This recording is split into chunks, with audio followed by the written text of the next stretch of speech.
Hello everybody, welcome to Ageless Rock.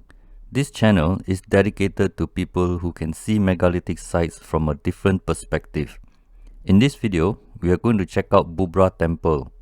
It is located in Bugisan village, which may sound like a small place to visit, but I can assure you, it is a tourist spot not to be missed.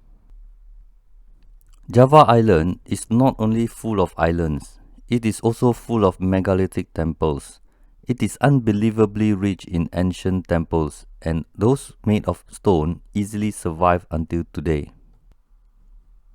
Let's start with the word and meaning. In Malay language, rosak means damage. In Indonesia, it is rusak.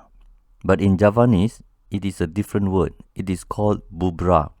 If Javanese call it damaged temple, you know they have no idea how it got there. Whether it is Bubrah, Rusa or Rosa, one thing is clear. No one knows what is the original name and locals are clueless how it got there. Nobody will build a super awesome sacred place and call it damaged. I don't think Muslims will build a nice mosque and call it damaged mosque. Neither will Christians build a church and call it damaged church. According to mainstream, Bubrah Temple is most likely built by Rakai Panangkaran in the early 9th century. However, King Indra and Rakai Warak, also known as Samarak Rawira, are also possible candidates for building this temple during the Sailendra dynasty, but these are educated guesses without evidence. From Google Map, you can get an idea of the size of Prambanan Archaeological Park.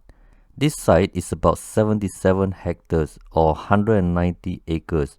It is an amazing megalithic park with mind-boggling megalithic temples that can rival any famous site in the world. Bubrah Temple is in Prambanan Archaeological Park. This park also consists of Sewu Temple, Lumbung Temple and Prambanan Temple. You can check out these temples in my channel. This archaeological park is divided into two parts. Prambanan Temple comes under Yogyakarta Special Region Province, while Sewu Temple, Bubrah Temple and Lumbung Temple are under Central Java Province. Prambanan Archaeological Park is an amazing megalithic site. These fantastic four temples deserve more attention than it is getting today.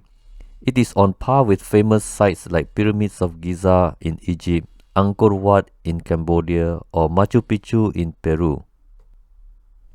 So when you visit this site in the future, make sure you are here in the morning and spend the entire day as there are plenty of things to see, even if you are not a megalithic fan.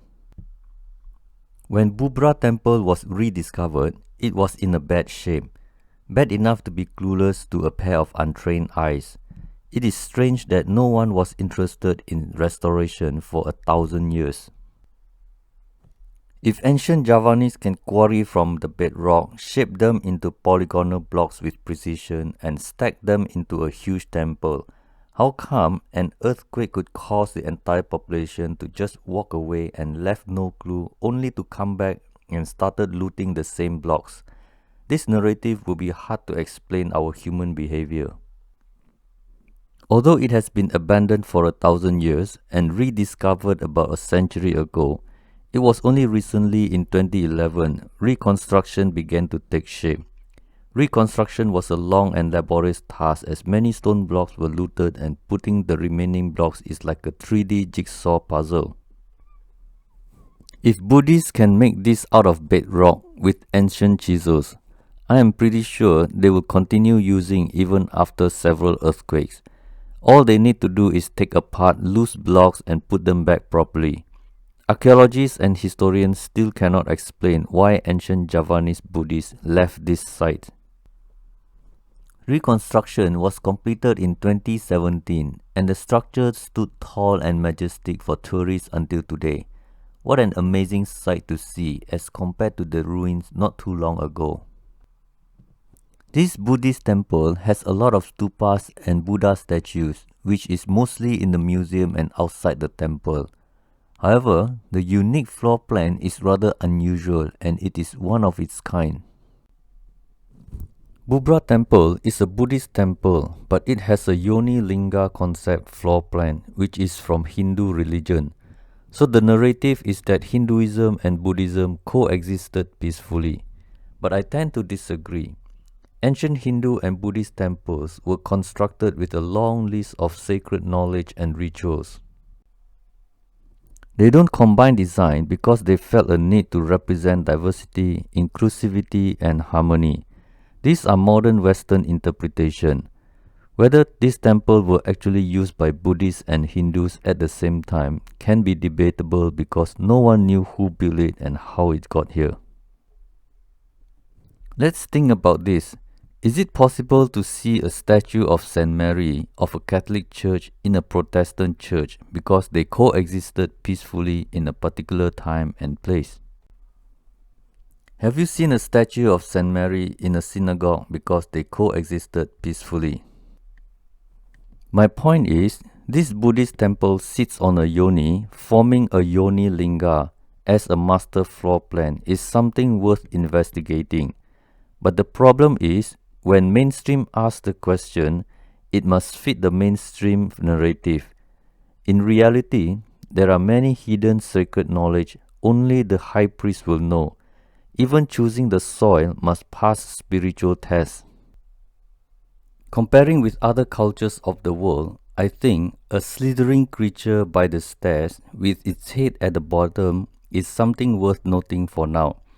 While the Aztec culture believes in Quetzalcoatl, which is a scaly serpent king, the Javanese Hindus believe in Makara, which is a scaly sea creature with an elephant trunk. Coincidentally, the Hindus of Java and the Teotihuacans of Mexico like to put them on the stairs and the side of the temple. Look at this similarity. Dragon-looking, scaly creature on the side of the megalithic monument is interesting and mysterious coincidence at the same time. According to mainstream timeline, the Teotihuacans and Javanese were separated by many centuries. Isn't it incredible that they have more or less the same idea despite being separated by an ocean over an extremely long period of time? Even more interesting is that when Europeans showed up and asked them who did it, they say they didn't do it. So the Europeans re-educated them with new and latest information that their ancestors did it with stone tools and soft metal tools. Another interesting similarity I would like to share is the shape of the perimeter. It is very much like the rock-cut church of Lalibela in Ethiopia. It looks like the corner of the northwest is pulled to get an odd shape. I wonder why they didn't do a nice square or rectangle. What is the reason for this squarish shape?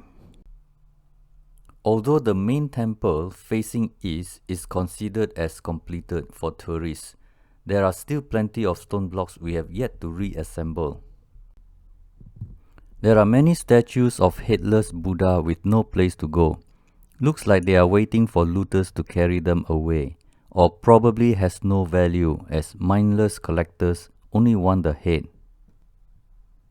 According to this information on site, when Bubrah Temple was discovered, the damaged Buddha statues were already there. Looks like there is much more work to be done.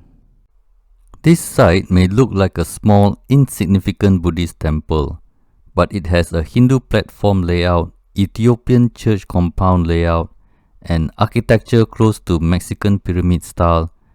You will suffer from brain damage trying to make sense of this. In a nutshell, I think this temple is more interesting and mysterious than we think. Hope this short presentation can give you an idea of Bubrah Temple and appreciate this site with a damaged mainstream perspective. Thank you for watching and have a nice day.